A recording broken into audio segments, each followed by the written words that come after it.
Shalom buat jemaat yang ada di Storehouse, juga buat jemaat online yang sedang menyaksikan melalui Facebook Live di Anugerah Ministries. Apa kabarnya malam hari ini? Sebab Tuhan Yesus luar biasa, amin. Katakan Tuhan Yesus luar biasa. Tangannya sambil gini dong, kan habis 17 Agustusan. Tuhan Yesus luar biasa. Amin. Berikan sorak-sorai kemenangan buat Tuhan Yesus. Haleluya. Nah, saudara, tema khotbah saya hari ini berjudul baca, renungkan, terapkan. Bisa ngomong sama saya sama-sama? Baca, renungkan, terapkan. Amin. Nah, saudara, sebelum saya akan membahas masuk ke dalam tema khotbah ini, kita buka dulu ayat Alkitab kita di Yosua pasal yang pertama ayat yang ke-8. Ini nggak janjian dengan worship leadernya, tapi dia juga mendapatkan ayat yang sama tentang tema yang akan saya bawakan malam hari ini. Yosua pasal yang pertama ayat yang ke-8, di screen sudah ada. Kita boleh baca bersama-sama. 2, 3. Janganlah engkau lupa memperkatakan kitab Taurat ini, tetapi renungkanlah itu siang dan malam, supaya engkau bertindak hati-hati, sesuai dengan segala yang tertulis di dalamnya. Sebab dengan demikian perjalananmu akan berhasil, dan engkau akan beruntung. Ada amin, saudara. Saudara, ayat ini berkata, janganlah engkau lupa memperkatakan kitab Taurat ini. Artinya kalau kita baca, jangan cuma baca tapi silent mode, saudara. Ya, jadi kalau baca harus diperkatakan. Sambil baca itu mulutnya sambil harus ngomong apa bunyi ayatnya. Karena ada ayat yang lain yang berkata bahwa iman tumbuh karena pendengaran, bukan karena penglihatan. Iman tumbuh karena pendengaran. Pendengaran akan firman Tuhan. Rupanya ketika kita memperkatakan firman, telinga kita mendengarkan firman, ada sesuatu yang terjadi dalam alam roh. Ada amin, saudara. Di mana firman itu kemudian akan tertanam, berakar, bertumbuh dan berbuah di dalam kehidupan kita. Tapi kemudian di situ juga ditulis, ada stepnya. Bukan cuma baca, tapi juga renungkanlah itu siang dan malam. Lihat kanan kirinya, bilang baca, renungkan. Amin. Ya, nah itu step yang berikutnya, kita harus renungkan. Tapi nggak cukup dibaca dan renungkan. Kalau kita baca lebih jauh lagi, maka akan ditulis di situ supaya engkau bertindak. Garis bawahi kata-kata bertindak. Bertindak artinya apa? Menerapkan. Bertindak artinya apa? Action. Ada amin, saudara. Harus ada firman yang dilakukan. Saudara, sebagai orang Kristen ya, kita itu saya yakin, apalagi kalau jadi orang Kristennya sudah lama. Nah, mau survei dulu. Di sini yang jadi orang Kristen di bawah 10 tahun, boleh lihat tangannya? Oh ya, James. Oke. Ada Zoe. Yang online ada? Kalau ada boleh kasih jempol gitu, saudara ya. Nah, kalau yang di bawah 20 tahun ada, boleh lihat tangannya? Yang sudah jadi orang Kristen di bawah 20 tahun, ada? Boleh lihat tangannya? Oh ya, betul, di bawah 10 tahun juga di bawah 20 tahun, benar saudara ya? Ada? Oh ya, 10 sampai 20 tahun siapa? Coba lihat tangannya. Ada 1, 2, 3, 4 ya, kemarin kan remaja-remaja saudara ya. Kalau yang nonton di Facebook Live ada, boleh kasih jempol, ikut ngacung gitu ya. Nah sekarang nih, kelas berat, 20 tahun ke atas, boleh lihat tangannya? Wow, tepuk tangan buat Tuhan Yesus. Ini sudah kelas berat loh saudara ya. Karena sudah 20 tahun ke atas menjadi orang Kristen. Sudah 20 tahun ke atas mendengarkan firman Tuhan, membaca firman Tuhan, merenungkannya siang dan malam. Oh itu sudah banyak banget firman yang dia baca dan dia dengar ya. Saudara, kita lihat apalagi kalau dalam kehidupan hamba Tuhan ya. Itu kerap kali mengkhotbahkan firman Tuhan. Firman yang indah, mengandung janji, menguatkan iman, menegur, memberikan arahan. Nah, tapi firman ini tidak akan punya kuasa yang real bila tidak diterapkan. Ada amin, saudara. Penerapan ini penting sekali. Karena kalau firman Tuhan tidak diterapkan, hanya akan menjadi logos saja, saudara. Dia hanya akan menjadi pengetahuan di kepala kita, saudara. Kita bisa jadi orang yang pinter banget, saudara, ya. Mengerti sampai ke bahasa aslinya, bahasa Grikanya apa, bahasa Ibraninya apa, mengerti tapi hanya sebatas ilmu pengetahuan, itu tidak akan berkuasa untuk merubah hidup kita. Firman itu baru akan berkuasa merubah hidup kita kalau diterapkan. Lihat kanan kirinya bilang diterapkan. Ada amin, saudara. Nah, action oriented itu adalah salah satu value di Anugerah Church maupun Anugerah Ministry, saudara ya. Nah, action oriented ini artinya adalah menerapkan firman yang sudah kita mengerti melalui perbuatan yang nyata. Kita buka Alkitab ayat berikutnya, Yakobus pasal yang kedua ayat 17. Yakobus pasal yang kedua ayatnya yang ke-17, ya. Yang sudah ketemu katakan amin. Kita baca sama-sama ya. 2, 3. Demikian juga halnya dengan iman. Jika iman itu tidak disertai perbuatan, maka iman itu pada hakikatnya adalah mati. Nah, jadi kita lihat saudara, bila tidak diterapkan, maka iman pun pada hakikatnya adalah mati. Harus diterapkan. Kalau tidak, maka hanya akan menjadi teori tanpa praktek. Saudara, dulu waktu sekolah SMA lah kira-kira ya, SMU gitu, pernah nggak belajar pelajaran kimia? Yang pernah, boleh lihat tangannya, yang pernah belajar kimia? Nah, kalau belajar kimia itu bisa nggak cuman baca buku teksnya saja? Hah? Bisa nggak baca buku teks aja? Bisa apa? Bisa jelek nilainya, bisa nggak ngerti, bisa nggak mudeng gitu ya. Karena pelajaran kimia itu selalu identik antara teori dengan praktek. Setelah baca apa yang ditulis di buku teks, maka harus masuk ke laboratorium untuk dipraktekkan. Masih ingat gak sih kalau banyak aparatus itu loh. Terus kita disuruh dikasih cairan, 2 macam cairan. Yang pertama warnanya kuning, terus dikasih cairan ini, ya kan? Yang kita nggak tahu ini cairannya apa. Tapi nanti kalau berubah warna jadi ungu atau jadi biru, maka kita bisa tahu cairan yang ini itu apa, gitu saudara, kira-kiranya ya. Nah itu kalau cuma dibaca di buku aja, kita tidak akan mendapatkan chemistry-nya. Harus dicoba di lab, dicampur, baru berubah warna. Baru kita itu ngerti, mudeng. Ada amin saudara.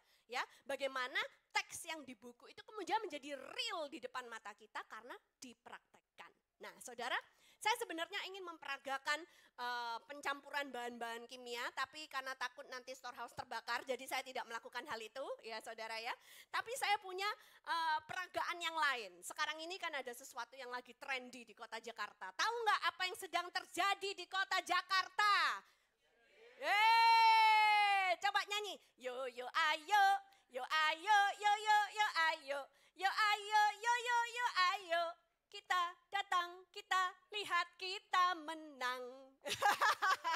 Tepuk tangan dong. Indonesia, kita bisa. Amin, saudara. Nah, lalu tentunya ada banyak cabang olahraga ya. Di rumah saya itu sudah seperti kayak stadion saja, saudara ya. Tadi waktu mau persiapan khotbah gitu kan ya, ada mama mertua saya, ada anak saya gitu, sorak-sorak di depan TV. Ya Indonesia, ya Indonesia gitu, saudara ya. Wah, siapa yang melakukan itu di rumah? Ada? Yang ada lambaikan tangan. Ya, gimana dengan yang nonton di Facebook Live ya? Ngacung juga ya kalau ada yang menyorak-nyorak untuk Indonesia, tim regu Indonesia. Nah, salah satu cabang olahraga favorit Indonesia adalah bulu tangkis. Dan kita punya seseorang yang perlu kita doakan, saudara ya. Kenal dengan yang namanya Gracia Polii?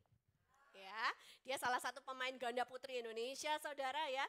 Dan perjuangannya belum berakhir. Yang kemarin itu adalah wanita beregu, negara lawan negara. Jadi Indonesia kebagian lawan Jepang. Tapi perjuangan belum berakhir karena sekarang masih ada pertandingan yang ganda putrinya. Jadi nggak harus Indonesia lawan Jepang gitu saudara ya. Nah doakan supaya Gereja Poli bisa melakukan yang terbaik, kehendak Tuhan terjadi. Amin saudara. Karena Gereja Poli ini juga salah satu bagian dari kita, dia adalah duta dari adikku sayang. Tepuk tangan saudara. Nah, untuk memberikan support kepada Gereja Poli dan kepada bulu tangkis Indonesia, saya mengundang volunteer saya, Desi. Apa yang akan kita lakukan? Kita mau main badminton. Nah, saudara, naik dong Des. Kenalkan, ini Desi. Masih single dan available.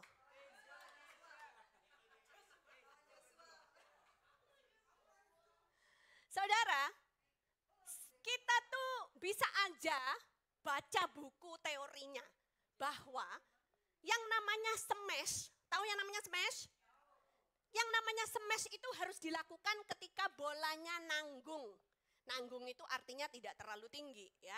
Nanggung-nanggung itu bisa di-smash saudara dan itu bisa langsung meluncur 45 derajat atau lebih tajam lagi sehingga lawan tidak akan pernah bisa mengembalikannya kepada kita. Kira-kira gitu saudara.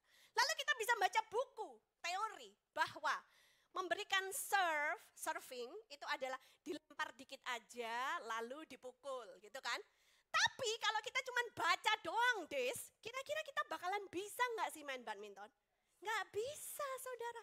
Kita boleh, oh gitu ya, dilempar, dipukul. Tapi kalau nggak pernah megang shuttlecock beneran, nggak pernah megang raket beneran, kamu tidak akan pernah bisa main badminton. Percaya sama saya. Soalnya Gereja Poli itu mainnya dari sejak kecil, dia berlatih berjam-jam di lapangan saudara. Dan dilatih selama bertahun-tahun, belasan tahun baru bisa menjadi atlet yang handal. Jadi artinya harus dipraktekkan. Oh ini kemenangan untuk Indonesia, amin. Terlalu dekat, oke. Nah, coba lagi Des. Ini yang namanya serve. Dan Desi smash. Oke. Ya nggak apa-apa. Coba lagi, ayo. Walah. Gantian kamu yang serve Des. Smash balik. Nah, jadi ternyata permainan badminton ini saudara tidak akan pernah bisa kita kuasai dengan baik. We will never master it kalau, ya terima kasih Desi, kalau kita tidak pernah mempraktekkannya. Sama juga dengan firman Tuhan. Kamu tiap hari cuman baca buku teksnya. Kamu tiap hari cuman mikirkan doang, bayangin. Tapi kalau kau tidak pernah mempraktekkannya, itu sama dengan nol. Sia-sia. Ada amin saudara? Tepuk tangan dong untuk Desi. Ya, puji Tuhan. Ini bisa minta tolong dibalikin? Jadi saudara, kita tahu bahwa kalau kita jadi orang Kristen itu sekedar teori tanpa praktek, orang dunia akan menyebut kita itu omdo, alias omong doang saudara. Ya. Nah, khotbahmu boleh bagus, kamu mungkin diberkati Tuhan dengan macam-macam karunia. Ya, karunia itu macam-macam. Dan ketahuilah bahwa yang namanya karunia itu adalah gifts atau hadiah, pemberian dari Tuhan. Karunia tidak menentukan karakter seseorang. Saudara, kita buka ayat Alkitab berikutnya. 1 Korintus pasal yang ke-12 ayat 8 sampai 11. 1 Korintus pasal yang ke-12 ayat 8 sampai 12. Sudah ketemu, katakan amin. Kita baca sama-sama. 2, 3. Sebab kepada yang seorang roh memberikan karunia untuk berkata-kata dengan hikmat. Dan kepada yang lain roh yang sama memberikan karunia berkata-kata dengan pengetahuan. Kepada yang seorang roh yang sama memberikan iman. Dan kepada yang lain ia memberikan karunia untuk menyembuhkan. Kepada yang seorang roh memberikan kuasa untuk mengadakan mujizat. Dan kepada yang lain ia memberikan karunia untuk bernubuat. Dan kepada yang lain lagi ia memberikan karunia untuk membedakan bermacam-macam roh. kepada yang seorang yang memberikan karunia untuk berkata-kata dengan bahasa roh, dan kepada yang lain ia memberikan karunia untuk menafsirkan bahasa roh itu. Tetapi semuanya itu dikerjakan oleh roh yang satu dan yang sama yang memberikan karunia kepada tiap-tiap orang secara khusus seperti yang dikehendakinya. Ada amin, saudara? Nah, kita baru saja membaca 9 macam karunia Roh Kudus. Ada macam-macam tuh, saudara. Karunia berkata-kata dalam bahasa roh, menginterpretasikan bahasa roh, karunia untuk bernubuat, karunia untuk melakukan mujizat, karunia untuk menyembuhkan. Tapi saya mau bilang bahwa semua karunia itu adalah pemberian Tuhan. Kita buka ayat berikutnya. Roma pasal yang ke-11 ayat 29. Di screen sudah ada, kita baca sama-sama. 2, 3. Sebab Allah tidak menyesali kasih karunia dan panggilannya. Nah, ini kalau dalam Alkitab bahasa Inggrisnya akan lebih jelas lagi, saudara ya. Kita belajar lebih dalam lagi. Ini dalam versi Amplified Bible dikatakan, for the gifts and the calling of God are irrevocable. For he does not withdraw what he has given, nor does he change his mind about those to whom he gives his grace or to whom he sends his call. Artinya kalau saya terjemahkan dengan bebas adalah karena ya, karunia dan panggilan dari Tuhan itu tidak dapat dibatalkan. Karena dia tidak mengambil balik apa yang sudah dia berikan. Dan dia juga tidak berubah-ubah pikirannya tentang siapa yang dia mau memberikan kasih karunia dan juga tentang siapa yang dia akan panggil. Ada amin, saudara. Jadi kita tahu bahwa tadi ada 9 macam karunia yang luar biasa. Tapi itu tidak menentukan karakter orang tersebut. Seorang hamba Tuhan boleh punya karunia yang hebat. Segala macam sakit penyakit didoakan dia sembuh, saudara. Tapi itu tidak menentukan karakternya. Berhati-hatilah. Karena karunia itu adalah pemberian dari Tuhan. Walaupun seorang hamba Tuhan hidup dalam dosa, karunianya tidak dicabut sama Tuhan. Tetap ada, karena karunia itu diberikan tujuannya untuk memberkati jemaat, untuk memberkati tubuh Kristus. Tapi tidak menentukan apakah dirinya sudah hidup benar di hadapan Tuhan, saudara. Kalaupun dia tidak hidup dengan benar, karunianya tetap ada, tidak dicabut balik. Makanya ada ayat lain yang berkata, jangan sampai engkau sudah menginjil, memberitakan kabar baik kepada banyak orang. Banyak orang diselamatkan, banyak orang percaya sama Yesus, tetapi nanti dirimu sendiri tidak diselamatkan. Karena apa? Karena orang khotbah di atas panggung belum tentu menerapkan apa yang dia khotbahkan itu dalam kehidupan sehari-harinya. Dan kalau orang khotbah di atas panggung hanya bagus khotbahnya tapi tidak menerapkan apa yang dia khotbahkan dalam kehidupan sehari-harinya, waktu akan menjadi saksi bagaimana hamba Tuhan itu jatuh. Waktu yang akan menjadi saksi bagaimana apa semua yang sudah dia kerjakan akan runtuh. Ada amin, saudara. Ya, jadi kalau pelayanan itu, saudara, bukan masalah sok-sokan gitu, saudara ya, tapi ini masalah hati, masalah roh, dan itu Tuhan yang melihatnya, saudara. Ada amin. Ya, saya berkhotbah seperti ini, saya sendiri ya juga harus berhati-hati karena saya adalah seorang pengkhotbah. Saya tidak boleh mengkhotbahkan apa yang tidak saya terapkan, karena itu akan menjadi suatu hal yang sia-sia. Ada amin, saudara. Yang mau belajar lebih lanjut boleh dengar teriakannya, wuh. Nah, saudara, tadi kan saya bilang gift itu tidak menentukan karakter. Ya, yang namanya karunia itu pemberian Tuhan, tidak menentukan karakter seseorang. Padahal karakter inilah yang menentukan kita itu Kristen sejati atau bukan. Ya, Kristen atau dalam bahasa Inggrisnya Christian. Ya. Kita sebenarnya punya nih part-time staff yang namanya Christian gitu, tapi barusan pulang balik ke kota asalnya gitu, saudara ya, karena dia murid magang. Nah, saudara, Christian itu artinya adalah Christ-like, katakan Christ-like. Artinya adalah serupa dengan Kristus. Saudara, kalau kita menyebut diri kita orang Kristen, maka itu artinya karakter kita ini harus menyerupai ada amin, harus menyerupai Kristus, ya. Nah, kalau begitu parameternya berarti adalah Kristus. Apakah Kristus bicara tidak senonoh? Apakah Kristus mengucapkan sumpah serapah? Apakah Kristus memukul? Kalau marah, dia KDRT sama istrinya? Saudara, Kristus bisa marah. Ada kejadian di mana Kristus marah, tapi holy anger, kemarahan yang kudus. Tidak mengucapkan sumpah serapah, mengutuki, tidak saudara. Dan dia juga tidak memukul orang, tidak saudara. Ada amin. Dia punya penguasaan diri saat marah. Ya. Lalu saudara, apakah Kristus mabuk-mabukan? Apakah Kristus kecanduan sesuatu? Narkoba kah, judi kah, alkohol kah, pornografi kah, seks kah, film Korea kah, games kah? Dibilang film Korea langsung pada ketawa semua gitu ya. Oke lah, atau film India atau sinetron, saya nggak tahu lah saudara. Ya, saya bilang kecanduan. Kecanduan itu artinya apa? Bu, emang nggak boleh nonton film Korea? Boleh, yang nggak boleh itu kecanduannya. Nah, takarannya apa kalau kau sudah kecanduan? Kalau kamu sampai nonton film Korea, dari satu seri ke seri berikutnya sampai gak inget mandi, gak inget makan, gak inget sikat gigi, gak inget cuci muka, gak inget minum, gak inget tidur, ya bisa dari malam sampai malam atau dari pagi sampai pagi atau main game. Kalau sampai seperti itu artinya kamu kecanduan.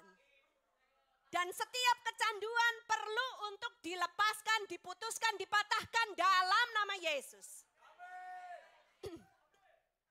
Amin saudara. Puji Tuhan. Karena kita Christian, Christ-like. Kristus tidak kecanduan. Jadi kita juga nggak boleh kecanduan. Ada amin saudara ya. Tidak boleh ada ikatan-ikatan seperti itu dalam hidup kita. Perhatikanlah bahwa diri kita itu serupa dengan Kristus, bukan serupa dengan dunia ini. Ada amin saudara. Nah, bagaimana caranya menjadi serupa dengan Kristus? Ya dengan menerapkan firman yang kita baca ini saudara. Yang kita dengar, yang kita renungkan, yang kita sendiri khotbahkan. Ini namanya action oriented. Alasan yang sangat klasik. Kalau ada orang Kristen ditanya, kenapa sih hidupmu kacau kayak gini? Yang pemabuk akan bilang, karena ortu gua juga pemabuk. Gimana dong, contohnya aja kayak gitu. Ya kan? Yang KDRT akan bilang, karena ortu gua juga KDRT. Bapak gua tuh suka mukulin emak gua. Dari sejak gua bayi, gua ngeliat terus itu tontonan sehari-hari. Gimana dong, contohnya kayak gitu. Ya kan? Yang broken home akan bilang, ya karena orang tua gua juga broken home. Jadi gimana dong, I don't know better. Saya terjebak. Saya korban, ya kan? Karena orang tua saya seperti itu, makanya saya juga seperti itu. Hello, as if Christ died for nothing. Seakan-akan Kristus mati tidak bisa menebus apa yang menjadi kutuk keturunan dalam keluargamu. Seakan-akan firman Tuhan tidak cukup berkuasa untuk merubah kehidupanmu. Ada amin saudara. Siapa bilang kalau bapak emakmu miskin terus turun-temurun harus miskin? Tidak ada itu di dalam kamus firman Tuhan. Ada amin saudara. Kalau engkau percaya dalam Yesus Kristus, maka berdiri di atas kebenaran firman Tuhan. Baca, dengar, renungkan, terapkan. Engkau akan melihat bagaimana hidupmu berubah. Diubahkan oleh kuasa firman Tuhan. Diubahkan oleh darah Yesus. Yang percaya katakan amin saudara. Kalau orang tuamu miskin, engkau tidak perlu miskin. Karena kutuk kemiskinan sudah dipatahkan dalam nama Yesus. Ada amin saudara. Kalau orang tuamu KDRT, engkau gak harus KDRT. Karena kutuk keturunan sudah dipatahkan dalam nama Yesus. Kalau orang tuamu pemabuk, engkau gak harus jadi pemabuk. Karena kutuk keturunan sudah dipatahkan dalam nama Yesus. Ada amin saudara. Kalau orang tuamu broken home, engkau gak harus jadi broken home juga. Karena engkau sudah ditebus oleh darah Yesus. Dan kutuk keturunan sudah dipatahkan dalam nama Yesus. Yang percaya katakan amin. Berikan sorak-sorai buat Tuhan Yesus. Tapi ada bagian kita yang perlu kita lakukan. Terapkan. Ada amin saudara. Sekali lagi lihat kanan kirinya bilang terapkan. Yang nonton di Facebook Live, kalau Anda menyimak dan mengaminkan hal ini, tulis terapkan. Supaya kami tahu Anda menonton. Ada amin. Haleluya saudara. Nah,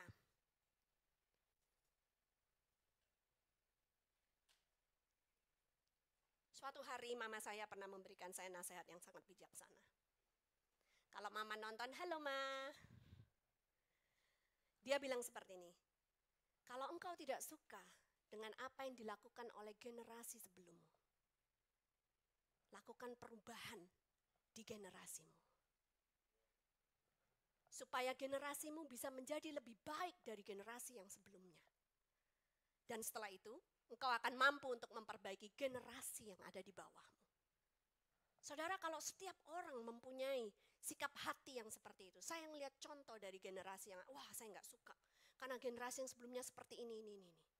Saya yakin di ruangan ini maupun yang nonton di rumah, pasti ada ketidaksukaannya terhadap generasi sebelumnya. Ada tidak setujunya, ada kekecewaan mungkin, ada yang kenapa sih harus begini begitu. Ada nggak saudara? Ayo ngaku, kalau ada angkat tangannya.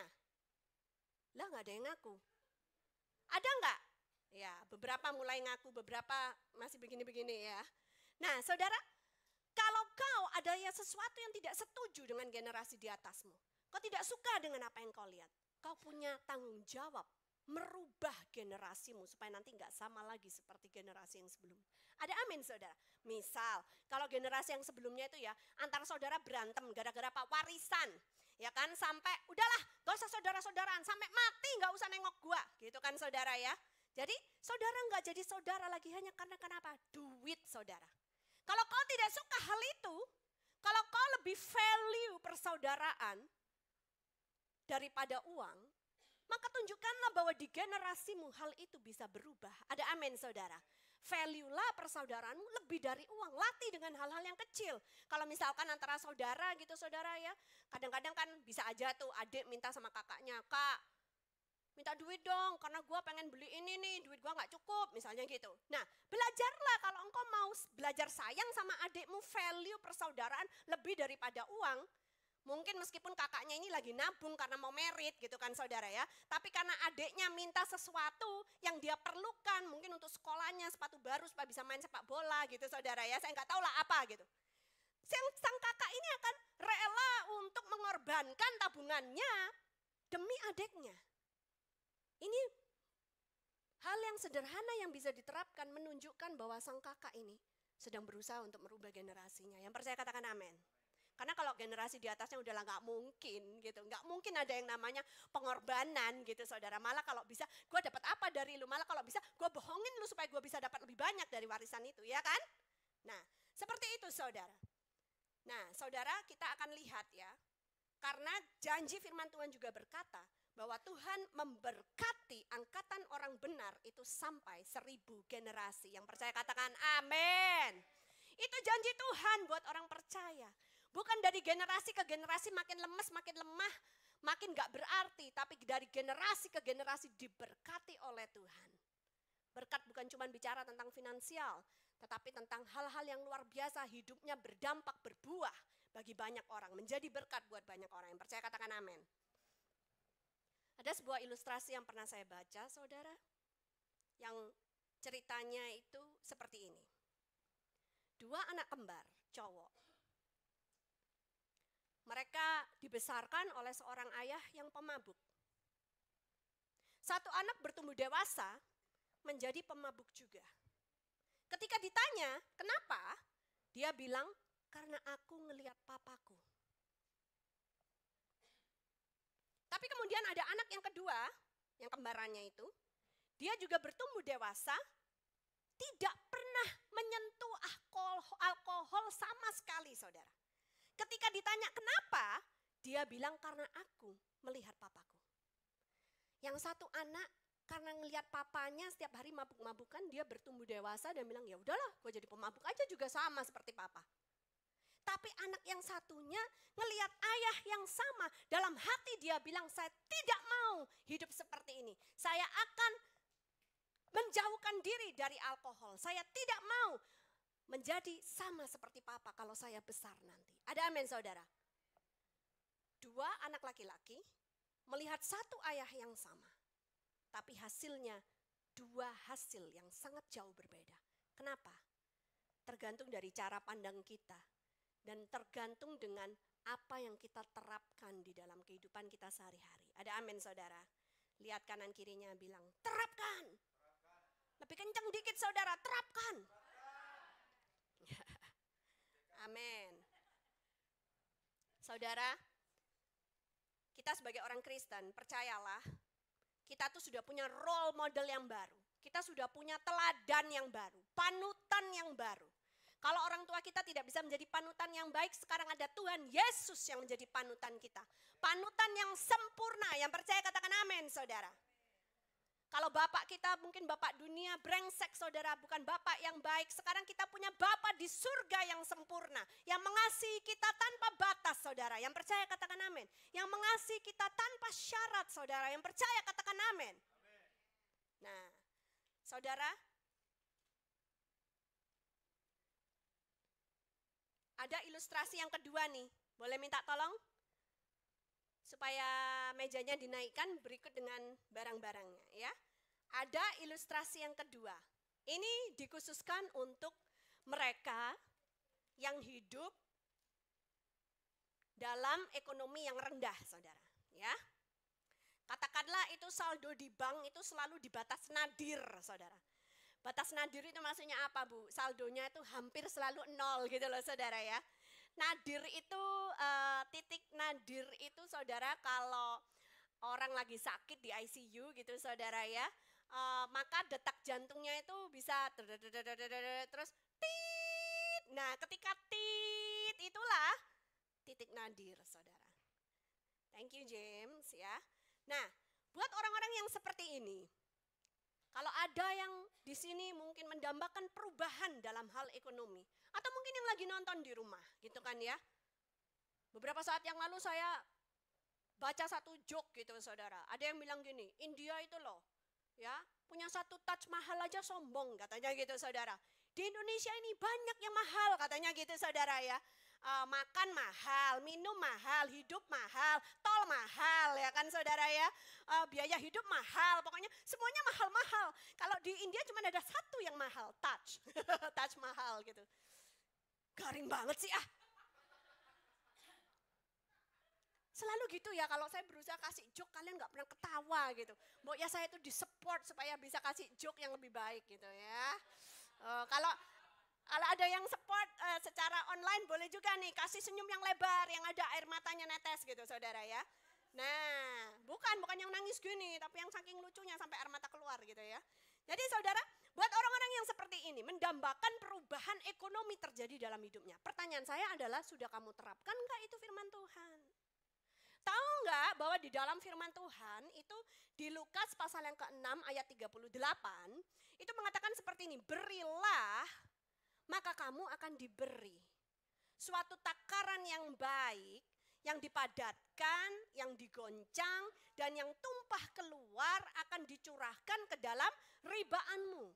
Sebab ukuran yang kamu pakai untuk mengukur akan diukurkan kepadamu. Lah pertanyaannya, kalau engkau kepingin menerima terobosan secara ekonomi, kau sudah memberi secara ekonomi atau belum?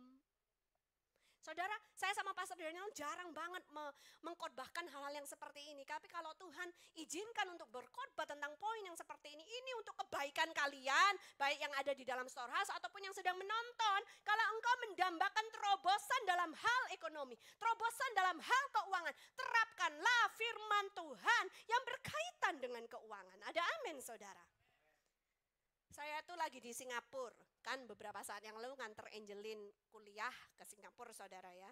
Nah karena di Singapura gak ada mbak, jadilah saya harus masuk ke dapur sendiri gitu kan saudara ya. Saudara tetap harus masak walaupun gak ada mbak gitu ya. Nah karena gak ada mbak, saya harus ngisi sendiri. Gula lah, terus apa namanya, garam lah, ke dalam toples gitu saudara ya. Saudara tahu gak? Saya masukkan garam. Kira-kira toplesnya juga sekecil ini di Singapura. Ya.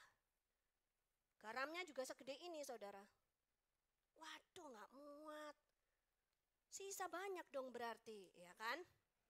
Nah, kita pikir ini toples sudah penuh, benar saudara? Terus saya teringat. Oh iya, harus dikocok-kocok. Kameranya udah ngesum belum?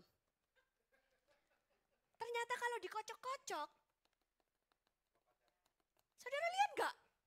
Yang tadinya penuh, sekarang ada ruang tersisa di mana saya itu bisa memasukkan lebih banyak garam ke dalam toples ini. Saya itu ya sambil di dapur, sambil masak, sambil masukin garam ke toples. Wah, ini bisa jadi ilustrasi yang bagus nih nanti kalau pulang ke Anugerah. Ada amin saudara? Dipadatkan. Dipadatkan untuk mencari ruang yang kosong. Digoncangkan. Ditambah saudara, mau nggak penuh saudara. Kan sampai tumpah keluar katanya. Ada amin saudara? Itu janji firman Tuhan loh. Saudara lihat bagaimana toples yang tadinya ini sudah penuh. Ternyata masih bisa muat begitu banyak garam. Ulang lagi coba. Loh lihat saudara. Tadi sudah menggunung benar? Ya. Tapi ternyata ketika dipadatkan, ketika digoncangkan, apa yang terjadi saudara? Masih ada ruang. Ada amin saudara. Tambahkan lagi sampai penuh. Katakan sampai penuh. Katakan sampai tumpah keluar.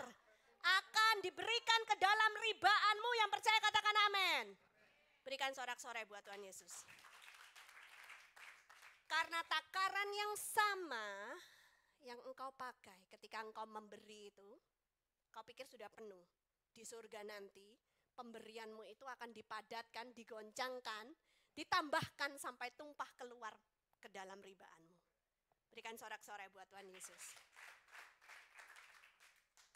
Ya tapi kalau saudara nggak pernah memberi, apanya yang mau dipadatkan, apanya yang mau digoncangkan, dan apanya yang mau ditambahkan sampai keluar? Nggak ada saudara. Jadi artinya harus memberi, belajar untuk memberi. Ada amin saudara. Umat Kristen, tebusan dari Tuhan Yesus, orang-orang yang sudah menerima kasih karunia Tuhan, tidak ada masalah dengan memberi. Ada amin saudara, karena itu adalah ekspresi cinta kasih kita kepada Tuhan Yesus. Dengan sukarela, dengan senyum yang lebar, kita memberi yang terbaik kepada Tuhan. Yang percaya katakan amin. Karena kita sudah terlebih dahulu diberi. Diberi yang terbaik dari surga. Ada amin saudara. Pengorbanan Yesus di kayu salib tidak bisa dibandingkan dengan uang saudara. Saudara mau nyumbang 1 miliar, 2 miliar, 1 triliun. Pengorbanan Tuhan Yesus di kayu salib lebih mahal dari semua itu. Ada amin saudara. Karena kita sudah terlebih dahulu dikasihi, kita mengasihi. Karena kita sudah terlebih dahulu diberi, kita memberi. Yang percaya katakan amin. Yang mau memberi, tepuk tangan buat Tuhan Yesus. Amin. Haleluya saudara. Haleluya. Nah, gak lama lagi selesai saudara ya. Saudara, beberapa saat yang lalu waktu saya dan Bapak itu getol-getol mengkhotbahkan tentang hidup berbuah. Ada yang bilang, jangan fokus sama buahnya. Ya, tapi fokuslah sama akarnya. Ya memang, kalau akarnya baik, buahnya pasti baik saudara. Tapi kalau akarnya busuk, buahnya pasti busuk saudara. Ya. Maka fokus pada akar itu artinya melakukan bagian kita untuk menggali firman dan menerapkannya. Karena kalau cuma menggali doang, ya pohon itu bisa rindang tapi tanpa buah, saudara. Hidupnya bisa kelihatan bagus tapi tidak menjadi berkat buat orang lain karena dia tidak menerapkan firman Tuhan. Nah, kalau kita bicara tentang buah, saya akan ingatkan kepada saudara, buah roh ini bicara tentang karakter Kristus. Inilah yang seharusnya ada dalam kehidupan setiap orang Kristen yang sejati. Yang percaya katakan amin. Kita buka Alkitab kita, Galatia pasal yang kelima, ayat 22 sampai 25. Galatia pasal yang kedua, ayat 22 sampai 25, di screen sudah ada. Kita baca sama-sama 2, 3. Tetapi buah roh ialah kasih, sukacita, damai sejahtera, kesabaran, kemurahan, kebaikan, kesetiaan, kelemah lembutan, penguasaan diri. Tidak ada hukum yang menentang hal-hal itu. Barang siapa menjadi milik Kristus, ia telah menyalibkan daging dengan segala hawa nafsu dan keinginannya. Jikalau kita hidup oleh roh, baiklah kita hidup juga dipimpin oleh Roh. Yang percaya katakan amin, saudara. Nah, inilah yang disebut karakter Kristus. Bukan ketika kita punya karunia saja, tetapi ketika kita mempunyai buah Roh. Itu yang menandakan apakah karakter kita sudah mirip dengan karakter Kristus atau belum. Inilah esensi kekristenan yang sesungguhnya, saudara. Kristen, Christ-like, Christian. Artinya serupa dengan Kristus. Kristus itu seperti ayat yang kita baca tadi, penuh dengan kasih, penuh dengan sukacita, penuh dengan damai sejahtera, penuh dengan kesabaran, kemurahan, kebaikan, kesetiaan, kelemah lembutan, dan penguasaan diri. Yang percaya katakan amin. Berikan sorak-sorai buat Tuhan Yesus. Haleluya. Nah, tapi untuk proses berbuah sendiri, saudara, kita tahu ada action yang harus diambil oleh seorang tukang kebun. Kita lihat foto-foto berikut ini, saudara ya, dengan ayatnya. Saudara, seorang tukang kebun itu harus mencabut daun-daun yang kuning atau daun-daun yang kering. Harus memotong dahan yang kurang baik supaya bisa tumbuh dahan yang lebih baik. Dan dahan yang sudah baik, ya, itu masih harus dibersihkan, saudara, supaya bisa lebih bercabang lagi, berbuah lebih lebat lagi. Ada amin, saudara. Ayatnya ada di Yohanes 15 ayat 1 sampai 5. Yohanes 15 ayat 1 sampai 5. Ya. Kita baca sama-sama, 2, 3. Akulah pokok anggur yang benar dan Bapakulah pengusahanya. Setiap ranting padaku yang tidak berbuah, dipotongnya. Dan setiap ranting yang berbuah, dibersihkannya. Supaya ia lebih banyak berbuah. Kamu memang sudah bersih karena firman yang telah kukatakan kepadamu. Tinggallah di dalam aku dan aku di dalam kamu. Sama seperti ranting tidak dapat berbuah dari dirinya sendiri kalau ia tidak tinggal pada pokok anggur. Demikian juga kamu tidak berbuah jikalau kamu tidak tinggal di dalam aku. Akulah pokok anggur dan kamulah ranting-rantingnya. Barang siapa tinggal di dalam aku dan aku di dalam dia, ia berbuah banyak, sebab di luar aku kamu tidak dapat berbuat apa-apa. Yang percaya katakan amin. Renungkan firman ini. Renungkan gambar ini. Kalau dahan tidak berbuah dipotong ya itu masuk akal lah. Tapi ayat ini bilang, dahan yang sudah berbuah pun harus dibersihkan. Supaya apa? Timbul cabang-cabang yang baru, dahan-dahan yang baru. Supaya dapat berbuah lebih banyak. Yang percaya katakan amin. Dan itu bukan proses yang menyenangkan, itu kadang bisa menjadi proses yang menyakitkan. Tapi kalau kita lewati bersama dengan Tuhan Yesus, kita akan lakukan perkara yang besar. Ada amin, saudara. Hasilnya pasti indah pada waktunya Tuhan. Yang percaya katakan amin. Berikan sorak-sorai buat Tuhan Yesus. Haleluya. Saudara, action oriented. Izinkan firman Tuhan merubah cara berpikirmu, cara bicaramu, tingkah lakumu, cara hidupmu. Supaya menghasilkan buah-buah yang manis dan lebat di dalam hidup setiap daripada kita. Yang mau katakan amin. Yang mau berikan sorak-sorai buat Tuhan Yesus. Sekali lagi lihat kanan kirinya dan bilang, habis baca atau dengar, renungkan.